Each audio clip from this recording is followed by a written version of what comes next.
பயனீடு உயர் வருமானம் பெறும் நாடாக மலேசியாவை உந்தச் செய்யும் பிரதமர் நம்பிக்கை.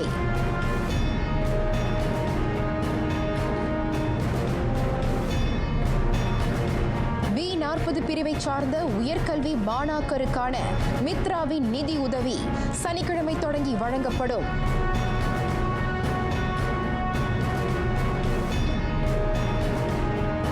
காசாவில் போர் நிறுத்தம் உடனடியாக நிபந்தனையின்றி நிறுத்தப்பட வேண்டும். ஐநா பொது பேரவை தீர்மானம்.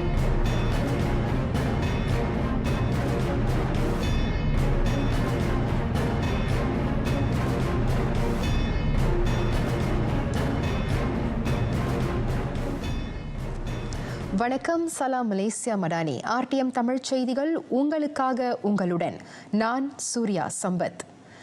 NAIO தேசிய செயற்கை நுண்ணறிவு அலுவலகம் தோற்றுவிக்கப்பட்டிருப்பதன் வழி வலுவான இலக்கவியல் சூழலியல் உருவாக்கப்பட்டிருக்கிறது. உயர் வருமானம் பெறும் நாடாக மலேசியாவை உருவாக்கும் முயற்சியில் அது ஒரு கட்டாய நடவடிக்கை என பிரதமர் தெரிவித்தார். இலக்கவியல் பயனீடு உந்தச் செய்தால் மட்டுமே உயர் வருமானம் பெறும் நாடு எனும் தகுதியை மலேசியா எட்ட இயலும் என டத்தோ ஸ்ரீ அன்வர் இப்ராஹிம் திண்ணமாக தெரிவித்தார். ஏறத்தாழ 26 ஆண்டுகளுக்கு பின் நிதி அமைச்சுக்கு தாம் தலைமையேற்றிருக்கும் நிலையில் இந்த விவகாரங்களை தொடக்க புள்ளியாக டத்தோ ஸ்ரீ அன்வார் குறிப்பிட்டார். அது தவிர்க்க முடியாத ஒரு கூறாக நாட்டின் வளர்ச்சியில் திகழ்கிறது. நாட்டின் வெற்றியை கருதியே இலக்கவியலுக்கு என ஓர் அமைச்சை உருவாக்கிய முன்னோடி நாடுகள் சிலவற்றுள் மலேசியாவும் இடம்பெற்றிருப்பதாக அவர் பெருமிதம் தெரிவித்தார். NAIO தோற்றுவிப்பு ஒரு வரலாறு ஆகும். இலக்கவியல் உருமாற்றத்தை செயல்படுத்துவதிலும் புத்தாக்கமிக்க நாடாக மலேசியாவை உந்தச் செய்வதிலும் அது மிகச்சிறந்த முன்னெடுப்பு என்றும் பிரதமர் விவரித்தார். தேசிய செயற்கை நுண்ணறிவு அலுவலகத்தை திறந்து வைத்து டத்தோ ஸ்ரீ அன்வார் உரையாற்றினார். ஆசியானில் சுகாதார ஒழுங்குமுறையையும் பராமரிப்பையும் மேம்படுத்த மலேசியா கடப்பாடு கொண்டுள்ளது. அதனால் இவ்வட்டாரத்தில் உயர் தொழில்நுட்பத்திலான மருத்துவ உபகரணங்களை உற்பத்தி செய்வதில் நாடு முன்னோடியாக விளங்குகிறது. அது மட்டுமின்றி சுகாதார பராமரிப்பு சார்ந்த புத்தாக்கங்களை உருவாக்குவதிலும் கூடுதல் கவனம் செலுத்தப்படுவதை பிரதமர் சுட்டினார். மருத்துவம் சார்ந்த அடிப்படை வசதிகளை மேம்படுத்தும் முன்னெடுப்புகளை சுகாதார அமைச்சு தொடர வேண்டும் என அவர் வலியுறுத்தினார். ஆள்பலத்திறன், திறன் மேம்பாடு மற்றும் செயற்கை நுண்ணறிவின் ஒருங்கிணைப்பு, சுகாதார பராமரிப்பில் 5G-ஐ புகுத்துதல் ஆகிய முயற்சிகளுக்கு தீவிர கவனம் செலுத்தப்பட வேண்டும். 2025 வரவு செலவு திட்டத்தில் சுகாதாரத்திற்கென 4500 கோடி ரிங்கிட் ஒதுக்கப்பட்டிருப்பதையும் பிரதமர் சுட்டினார். மருத்துவ உபகரணங்கள் சார்ந்த அனைத்துலக மாநாட்டையும் கண்காட்சியையும் நிறைவு செய்து உரையாற்றிய டத்தோ ஸ்ரீ அன்வார் இதனை வலியுறுத்தினார். மலேசியாவுக்கும் வியட்நாமுக்கும் இடையே கடல் மீன்பிடிப்பு ஒத்துழைப்பு வடிவுறு வரையப்படுகிறது. அதற்காக பல்வேறு அமைச்சுகள் நிறுவனங்களை உட்படுத்திய செயற்குழுவை தோற்றுவிக்க அமைச்சரவை கொள்கை அளவில் இணங்கியிருப்பதாக உள்துறை அமைச்சர் Datuk Seri Saifuddin Nasution Ismail தெரிவித்தார். பிரதமர் டத்தோ ஸ்ரீ அன்வர் இப்ராஹிமும் கடந்த மாதம் மலேசியாவுக்கு வருகை அளித்த வியட்நாம் கம்யூனிஸ்ட் கட்சி தலைமை செயலாளர் தோலாமும் நடத்திய சந்திப்பின் பலனாக இந்த முடிவு எட்டப்பட்டது. மீன்வளம், கடல் போக்குவரத்து ஆகிய துறைகளில் புதிய ஒத்துழைப்பை நாட இரு தலைவர்களும் இணக்கம் தெரிவித்தனர். தோற்றுவிக்கப்படும் அமைச்சரவை செயற்குழுவில் உள்துறை அமைச்சுடன் வேளாண் உணவு உத்தரவாத அமைச்சு, தொடர்புடைய நிறுவனங்கள் ஆகியவை இடம்பெற்றிருக்கின்றன. ஆழ்கடல் மீன்பிடியில் நிபுணத்துவம், அனுபவம், தொழில்நுட்பம் ஆகியவற்றை இரு நாடுகளும் பகிர்ந்து கொள்ள இந்த ஒத்துழைப்பு வழிகோலுவதாக அமைச்சர் கூறினார். கடல் வளங்களினால் கிட்டும் லாபத்தை இரு நாடுகளும் பகிர்ந்து கொள்வதற்கான நடவடிக்கைகளும் மேற்கொள்ளப்படும். மலேசிய தாய்லாந்து எல்லைப்பகுதியில் காணப்படும் கள்ளப்பாதைகள் புதிய, அதே வேளையில் அதிநவீன தொழில்நுட்பத்தை கொண்டு கண்காணிக்கப்படும்.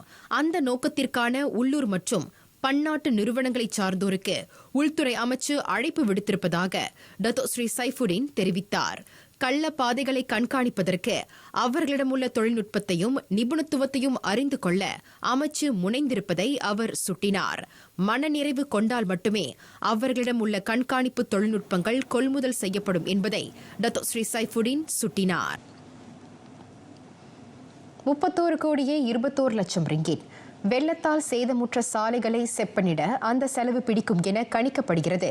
அதில் 24 கோடியே 7 லட்சம் ரிங்கேட் கூட்டரசு சாலைகளை பராமரிப்பதற்கு தேவைப்படுவதாக பொதுப்பணி அமைச்சர் டாக்டர் ஸ்ரீ அலெக்சாண்டர் நந்தாலிங்கி தெரிவித்தார். மலைப்பாங்கான பகுதிகளில் அமைக்கப்பட்டிருக்கும் கூட்டரசு சாலைகளை செப்பனிட 4 கோடியே 30 லட்சம் ரிங்கிட் செலவு பிடிக்கும். மாநில சாலைகளை பராமரிக்கும் செலவு 2 கோடியே 48 லட்சம் ரிங்கிட்டை எட்டும் என கணிக்கப்படுகிறது. வடகிழக்கு பருவக்காற்றின் சீற்றம் தணியும் வரையில் அந்த செலவை உறுதியாக கணிக்க இயலாது என டாக்டர் ஸ்ரீ அலெக்சாண்டர் நந்தா குறிப்பிட்டார். பட்டர்வர்த்தில் 2024 தேசிய நுட்ப பணியாளர்கள் தின கொண்டாட்டத்தை தொடக்கி வைத்த பின்னர் அவர் ஊடகத்தாரிடம் பேசினார்.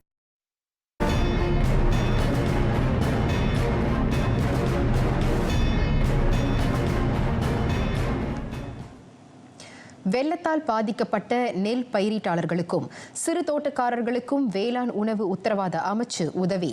பாதிக்கப்பட்டோருக்கு என டிபிடிபி நெல் பயிரீடு பேரிடர் நிதி உதவி திட்டமும் வேளாண் பேரிடர் நிதி உதவி திட்டமும் தயார் செய்யப்பட்டிருப்பதாக அமைச்சர் டாக்டர் ஸ்ரீ முகமது சாபு தெரிவித்தார்.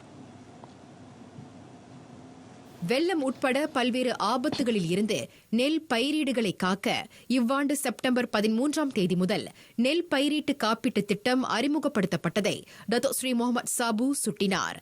பேரிடரால் பாதிப்புகளை எதிர்கொண்ட விவசாயிகளுக்கு டிபிடிபி நிதி திட்டத்தின் கீழ் ரொக்க உதவி வழங்கப்படும். அந்த உதவி திட்டம் சில நடைமுறைகளை உட்படுத்தியுள்ளது. சேத மதிப்பு, அதற்கான அறிக்கையை தயார் செய்வது, சேத மதிப்பின் அளவு ஆகியன அவற்றுள் அடங்கும். அதனை களத்திலுள்ள தொடர்புடைய நிறுவனங்கள் தயார் செய்யும் என அமைச்சர் கூறினார். அதோடு நிதியுதவியில் முறைகேடுகளோ நியாயமின்மையோ நிகழாதிருப்பதை உறுதிப்படுத்த பதிவு பெற்ற மற்றும் தொழில்நுட்ப நிறுவன அளவில் தணிக்கை செயற்குழுவின் நிபந்தனைகளை பூர்த்தி செய்தோருக்கு மட்டுமே அந்த நிதியுதவி வழங்கப்படும். பகான்சராய் உறுப்பினர் டத்தோ இட்ரிஸ் அஹ்மட்டின் வினாவுக்கு அமைச்சர் விடை பகன்றார். 2030 தேசிய உரிம வாணிக கொள்கை மீதான ஆவணங்கள் நாளை நடைபெறும் அமைச்சரவை கூட்டத்தில் தாக்கல் செய்யப்படும். போட்டியாற்றலும் நிலைத்தன்மையும் மிக்க பிரான்சைஸ் துறையை மேம்படுத்துவதில் DFN 2030 எல்லாவற்றையும் உள்ளடக்கிய கொள்கையாக விளங்கும் என தொழில்முனைவர் மேம்பாடு கூட்டுறவு அமைச்சர் டத்தோ எவான் பெனடிக் தெரிவித்தார். உள்ளூர் உரிம வாணிக முத்திரையை வலுப்படுத்தும் மற்றும் உருமாற்றும் அதேவேளை திறன்மிகு நிர்வாக முறையின் வாயிலாக பிரான்சைஸ் துறையை மேம்படுத்த இயலும். உரிம வாணிகத்தை மேம்படுத்தும் நடவடிக்கைகள் 5 முதன்மை கூறுகளை உள்ளடக்கியுள்ளன. கொள்கைகளையும் நிர்வாக முறையையும் மேம்படுத்துவது, விருப்பமான வணிக மாதிரியாக உரிம வாணிகத்தை விளம்பரப்படுத்துவது, பிரான்சைஸ் தொழில் முனைவர்களின் ஆற்றலையும் செயல்திறனையும் வலுப்படுத்துவது, அவர்களுக்கான நிதியுதவி அணுகலை அதிகரிப்பது, உள்ளூர் மற்றும் அனைத்துலக சந்தைகளில் உரிம வாணிக தொழில் முனைவர்கள் நுழைவதற்கான வாய்ப்புகளை அதிகரிப்பது ஆகியன அதில் அடங்கும். பென்தோங் உறுப்பினர் யோங் ஷஃபூரா ஒத்மானின் கேள்விக்கு டத்தோ எவான் பெனடிக் பதிலளித்தார். தொடர்ந்து மேலவைச் செய்திகள். தீபகற்ப மலேசியாவில் மின் உற்பத்தியாற்றல் தற்போது 26,152 மெகாவாட்டை எட்டியுள்ளது. அதேவேளையில் எரிசக்தி கையிருப்பு 24 விழுக்காடாக பதிவாகியுள்ளதாக எரியாற்றல் மாற்ற நீர்வள உருமாற்ற அமைச்சர் டாக்டர் ஸ்ரீ ஃபடிலா யூசுப் தெரிவித்தார். அதோடு சரவாக்கில் மின் உற்பத்தியாற்றல் 5,745 மெகாவாட்டாக பதிவு செய்யப்பட்டுள்ளது. அங்கு 25 விழுக்காடு எரிசக்தி கையிருப்பு உள்ளது. சபாவில் 6.1 விழுக்காடு எரிசக்தி கையிருப்பு உள்ளதோடு மின் உற்பத்தியாற்றல் 1,237 எட்டியதாக துணை பிரதமருமான டாக்டர் ஸ்ரீ ஃபடிலா யூசுப் குறிப்பிட்டார். நாட்டில் எரிசக்தி கையிருப்பு போதுமான அளவில் உள்ளதை மடானி அரசாங்கம் எப்போதும் உறுதி செய்கிறது. எரிசக்தி பாதுகாப்பு, விநியோக நிலைத்தன்மை, நிலையான சுற்றுச்சூழல் மேலாண்மை, மலிவான விலை போன்ற முக்கிய அம்சங்களை அரசாங்கம் கருத்தில் கொண்டுள்ளது. இன்றைய மேலவையில் செனட்டர் பஹருடின் அஹ்மத் எழுப்பிய வினாவுக்கு டாக்டர் ஸ்ரீ ஃபடிலா யூசுப் அவ்வாறு விடை பகன்றார். மேலும் நாட்டில் போதுமான எரிசக்தி கையிருப்பை உறுதி செய்ய அரசாங்கம் மின்சார கட்டண திட்டமிடல் மற்றும் அமலாக்க குழு ஒன்றை அமைத்துள்ளதாக துணை பிரதமர் கூறினார்.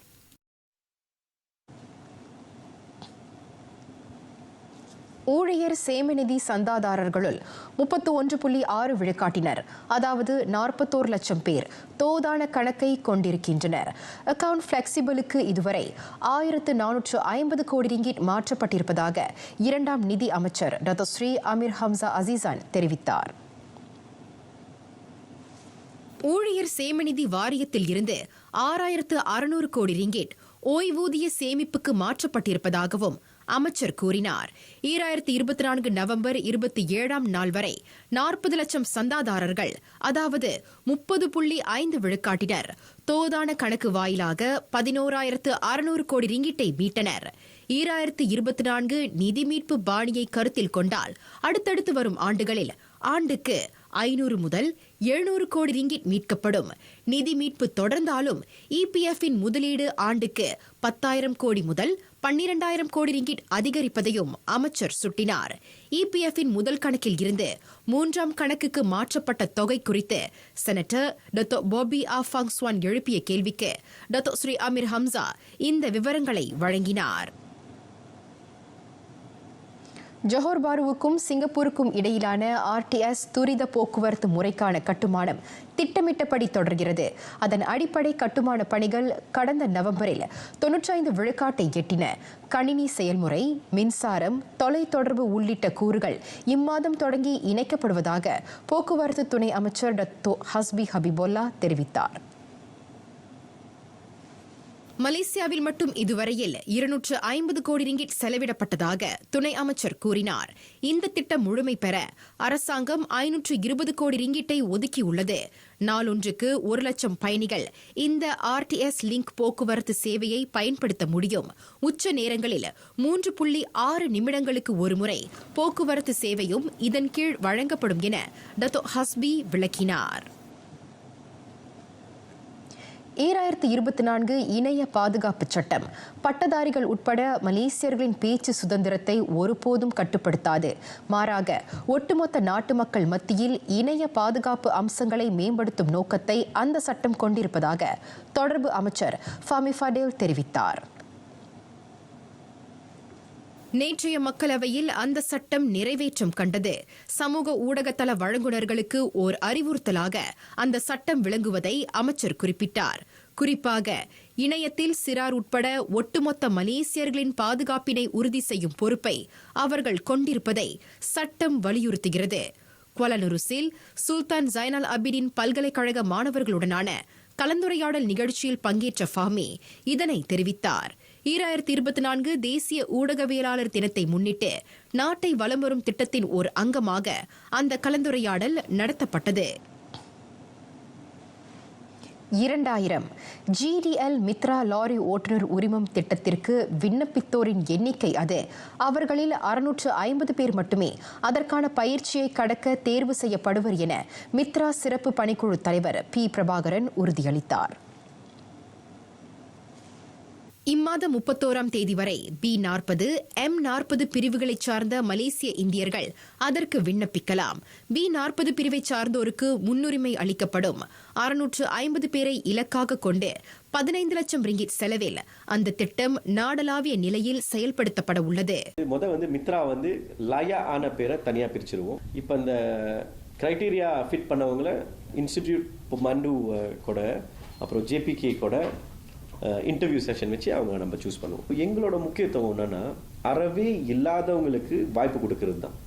ஸோ இந்த வாய்ப்பு கொடுக்கறனால அவங்களுக்கு வேலை வாய்ப்பு உயர்றனால அவங்கள தான் நம்ம முதல்ல ஃபோக்கஸ் பண்ணுறோம். ட்ராப் அவுட்ஸ், அகாடமியில் போரா இருக்கிறவங்க, இந்த லாஜிஸ்டிக் ஃபீல்டில் இருக்கிறவங்க, பண்டுவான் கூட நம்ம உதவி செய்யணும்ட்டு மறுமலர்ச்சி அவங்க வாழ்க்கையில் நடக்கணும்னு சொல்லி இந்த வாய்ப்பை நம்ம கொடுக்குறோம். மலேசிய இந்தியர் உருமாற்ற பிரிவு மித்ரா இவ்வாண்டு இதுவரை 12 திட்டங்களை அங்கீகரித்து செயல்படுத்தியுள்ளது. அதில் IPT மித்ரா முன்னெடுப்பும் அடங்கும். குறிப்பாக பொது தனியார் உயர்கல்வி கழகங்களில் பயில வாய்ப்பு கிட்டிய B40 குடும்பங்களைச் சேர்ந்த மாணவர்களுக்கு தலா 2000 ரிங்கிட் வரும் சனிக்கிழமை தொடங்கி அவர்களின் வங்கிக் கணக்கில் சேர்க்கப்படும். B40 தரப்பு இந்திய மாணவர்களுக்கான நற்செய்தி. மருத்துவராவது உங்கள் கனவா? முழு மற்றும் பகுதி கல்வி நிதியுடன் உங்கள் கனவை நனவாக்க கரம் கொடுக்கிறது மித்ரா. 2023 மற்றும் 2024 மெட்ரிகுலேஷன் அல்லது STPM தேர்ச்சி பெற்ற B40 குடும்பத்தைச் சேர்ந்த மாணாக்கர் இந்த கல்வி திட்டத்துக்கு விண்ணப்பிக்கலாம். மித்ராவும் பொருடானா பல்கலைக்கழகமும் இணைந்து இந்த வாய்ப்பை வழங்குகின்றன. CGPA திரட்டு புள்ளி 3.5க்கு மேல் பெற்ற அறிவியல் புல மாணாக்கர் இன்று தொடங்கி 17ஆம் தேதி வரை அதற்கு விண்ணப்பிக்கலாம்.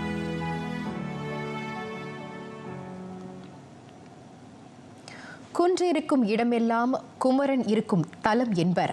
ஆனால் இந்த குவளையத்தை காக்க குன்று மட்டுமல்ல, குடிமக்கள் இருக்கும் இடமெல்லாம் அந்த குருபரன் வீற்றிருப்பான். எந்த வேலையும் கந்த வேலை எண்ணி இருப்போருக்கு இங்கு இருக்கிறேன் என கூறி புது ஆலயத்தில் குடமுழுக்கு கண்டிருக்கிறார் ரவாங் 16வது மைலில் வீற்றிருக்கும் ஸ்ரீ சுப்பிரமணிய பெருமான். இவ்வாலயத்தின் 3வது மகா கும்பாபிஷேகம் இன்று காலை 9 மணி அளவில் சிறப்பாக நடைபெற்றது. நாளை கார்த்திகை திருநாள் கொண்டாடப்படும் வேளையில் இன்று திருக்குட நன்னீராட்டு விழா கண்டார் ஸ்ரீ சுப்பிரமணிய பெருமான். இந்த ஆலயத்தில் பார்த்தீங்கன்னா முக்கியமாக பங்குனி உத்திரம் தான் பெரிய திருவிழாவை நம்ம கொண்டாடுறோம். சஷ்டி கந்த சஷ்டி அது அடுத்த பெரிய விழாவாக நம்ம கொண்டாடிட்டு இருக்கோம்.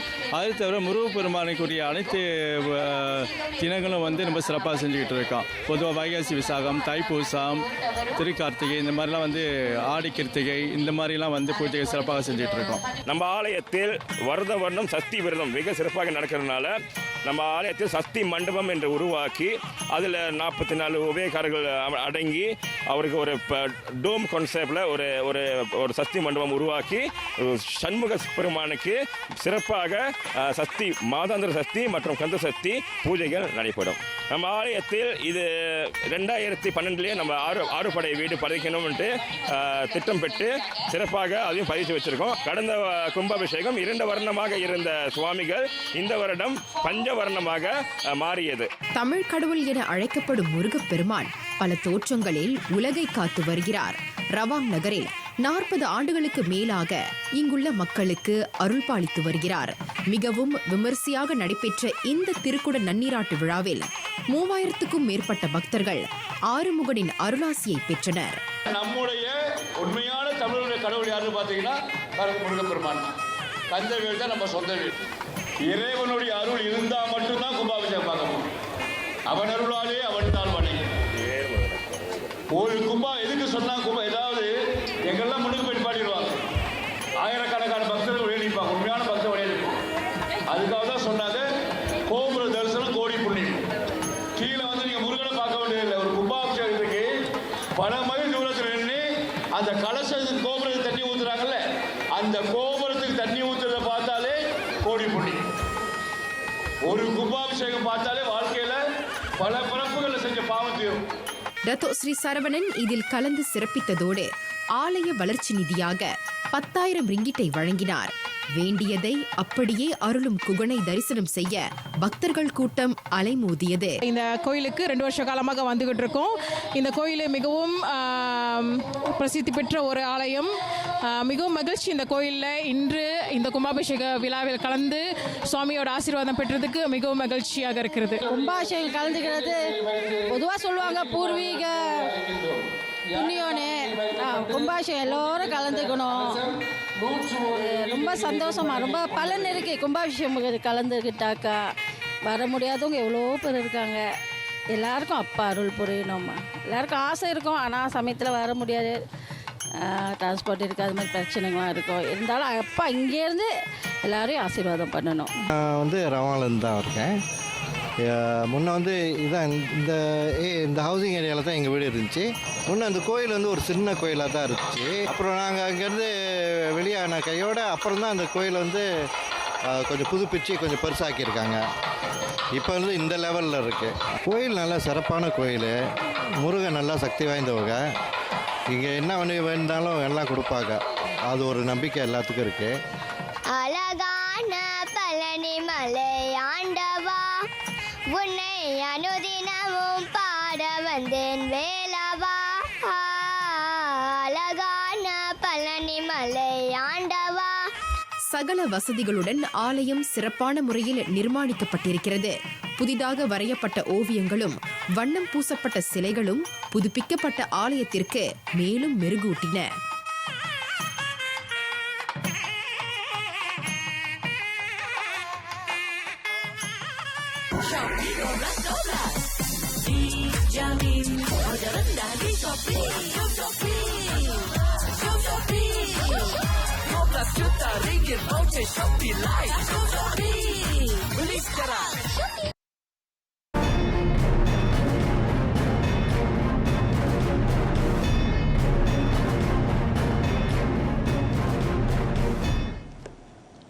காசாவில் உடனடியாக நிபந்தனையின்றி போர் நிறுத்தப்பட வேண்டும். அதற்கான தீர்மானத்தை ஐநா பொதுப்பேரவை பெரும்பான்மையுடன் நிறைவேற்றியது. ஆனாலும் முக்கியத்துவம் வாய்ந்த அந்த தீர்மானத்தை அமெரிக்காவும் இஸ்ரேலும் நிராகரித்தன.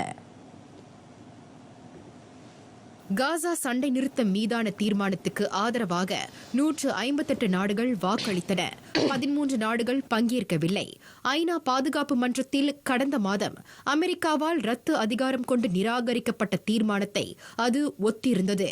காசா மக்களுக்கு, குறிப்பாக ஆக்கிரமிக்கப்பட்ட வடபகுதியில் வாழ்வோருக்கு உடனடியாக மாந்தநேய உதவிகள் அனுமதிக்கப்படவும் அந்த தீர்மானம் வலியுறுத்துகிறது. காசா நெருக்கடிக்கு தீர்வு காண்பதில் நடப்பு அல்லது கடந்த கால பட்டறிவை கொண்டு புதிதாக உருவாக்கப்படும் அணுகுமுறைகள் எவ்வாறு செயல்படுத்தப்படும் என்பதை ஐநா தலைமை செயலாளர் அன்டோனியோ குட்டரஸ் தெளிவுபடுத்த வேண்டும் என்றும் அந்த தீர்மானம் கேட்டுக்கொள்கிறது. அதேவேளை பாலஸ்தீன அகதிகளுக்கான ஐநா நிறுவனம் UNRWA காசாவில் தொடர்ந்து இயங்க இஸ்ரேல் அனுமதிக்க வேண்டும் எனும் மற்றொரு தீர்மானமும் 159 நாடுகளின் பேராதரவுடன் நிறைவேற்றப்பட்டது. இந்நிலையில் லெபனானில் இஸ்ரேலிய படைகள் முதன்முறையாக நடவடிக்கைகளை மீட்டுக் கொண்டன.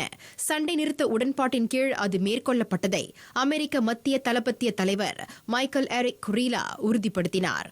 அல்-கியாம் பகுதியில் நிறுத்தப்பட்டிருந்த படைகளை இஸ்ரேல் மீட்டுக் கொண்டது. லெபனானில் போர் நிறுத்தத்தை செயல்படுத்துவதில் இது முக்கிய அடைவு நிலை. இதனைத் தொடர்ந்து மேலும் பல இடங்களில் இருந்து இஸ்ரேலிய படைகள் மீட்டுக் கொள்ளப்படும் வாய்ப்பையும் குரீலா சுட்டினார். இஸ்ரேலின் அந்த முடிவை தொடர்ந்து லெபனானிய படைகளை அங்கு நிறுத்தும் பணிகள் மேற்கொள்ளப்படுவதாக அதன் பிரதமர் நஜிப் மிகாத்தி குறிப்பிட்டார். ஏறத்தாழ ஓராண்டு நெருக்கடியை தொடர்ந்து கடந்த செப்டம்பரில் இஸ்ரேல் தென் லெபனானில் தாக்குதலை தொடுத்தது.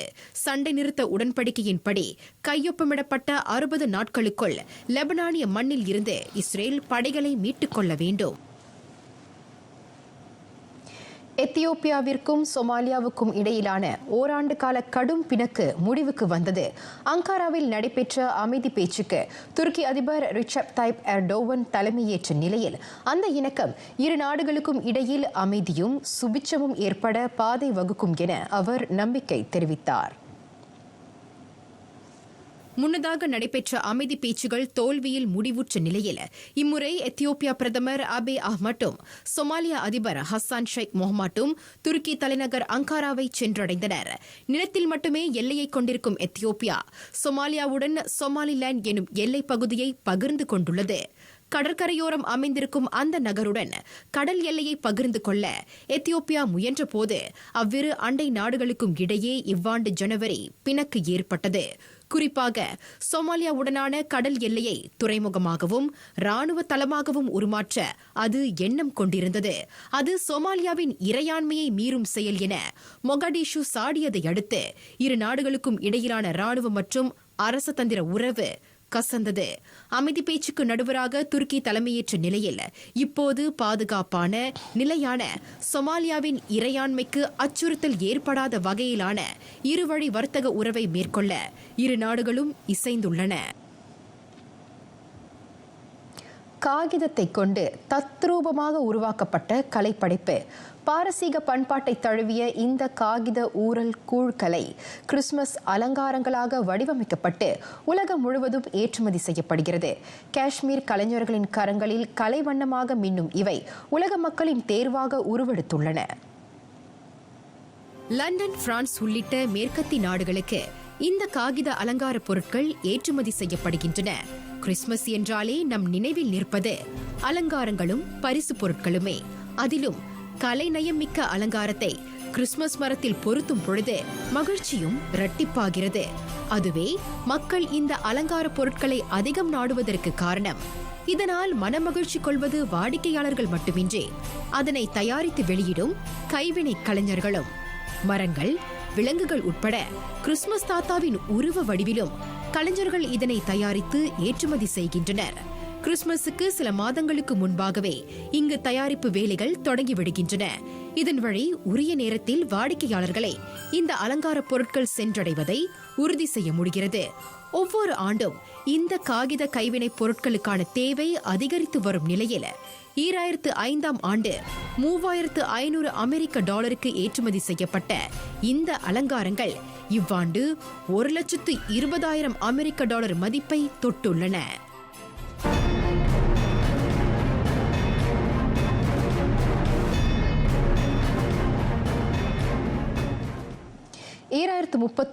உலக கிண்ண காற்பந்து போட்டிக்கான உபசரணை நாடாக சவுதி அரேபியா அறிவிக்கப்பட்டுள்ளது.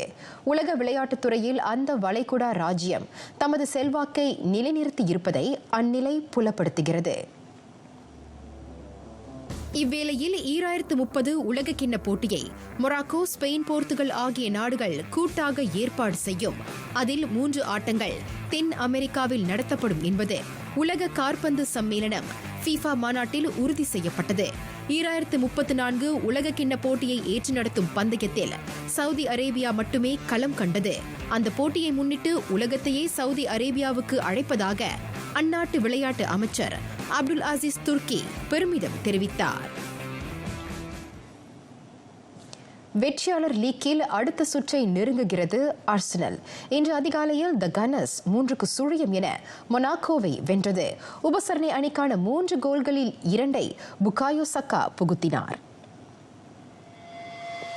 அந்த இங்கிலாந்து வீரர் தமது அணிக்கான கோல்களை 34ஆம் மற்றும் 78ஆம் நிமிடங்களில் பெற்றுத் தந்தார். எஞ்சிய ஒரு கோலை 88ஆம் நிமிடத்தில் காய் ஹாவர்ட்ஸ் புகுத்தினார். அவர்கள் இருவரும் பெற்றுத்தந்த வெற்றியால் 13 புள்ளிகளை சேகரித்திருக்கும் ஆர்சனல் வெற்றியாளர் லீக் பட்டியலில் 3ஆம் நிலையில் இருக்கிறது. இன்னும் 2 ஆட்டங்களே எஞ்சியுள்ள நிலையில் ஆர்சனல் இறுதி 16 அணிகளுக்கு இடையிலான சுற்றுக்குள் நுழையும் வாய்ப்பு பிரகாசமாக உள்ளது. அவ்வணி வரும் ஜனவரியில் டைனமோ ஜாக்ரெப் மற்றும் ஜிரோனாவுடன் மோதும். அடுத்த சுற்றுக்கு முன்னேறும் மான்செஸ்டர் சிட்டியின் வாய்ப்பு கேள்விக்குறியாகி உள்ளது. இன்று அதிகாலையில் அந்த இங்கிலீஷ் அணி 2-0 என யுவென்டஸிடம் தனது தோல்வியை ஒப்புக்கொண்டது. அந்த இத்தாலிய சீரி ஆ அணிக்கான கோல்களை பிற்பாதியில் டுஷன் விளாஹோவிச் மற்றும் வெஸ்டன் மெக்கெனி இருவரும் புகுத்தினர். 36 அணிகள் அடங்கிய வெற்றியாளர் லீக் பட்டியலில் யுவே 14ஆம் நிலையிலும் சிட்டி 22ஆம் நிலையிலும் உள்ளன. இதுவரையில் களமாடிய 6 ஆட்டங்கள் வாயிலாக சிட்டி 8 புள்ளிகளை மட்டுமே பெற்றிருக்கிறது. அடுத்த 2 ஆட்டங்களில் தோல்வியை தழுவினால் அவ்வணி அடுத்த சுற்றுக்குள் நுழையும் வாய்ப்பு பறிபோகலாம். ஞானக்குரல் நாடி தாரணை நரம்பெனு நாடி இவையினுக்கெல்லாம் உரம்பெரு நாடியொன்றுண்டு. உடலினை இயக்கும் இந்த நாடி துடிப்புகளுக்கெல்லாம் உரமூட்டும் நாடி துடிப்பு ஒன்று உண்டு. சுழுமுனை நாடியானது அனைத்து நாடிகளும் சேர்வதற்கு ஆதாரமாக உள்ளது என கூறுகிறார் அறிவு பெருமாட்டி அவ்வை.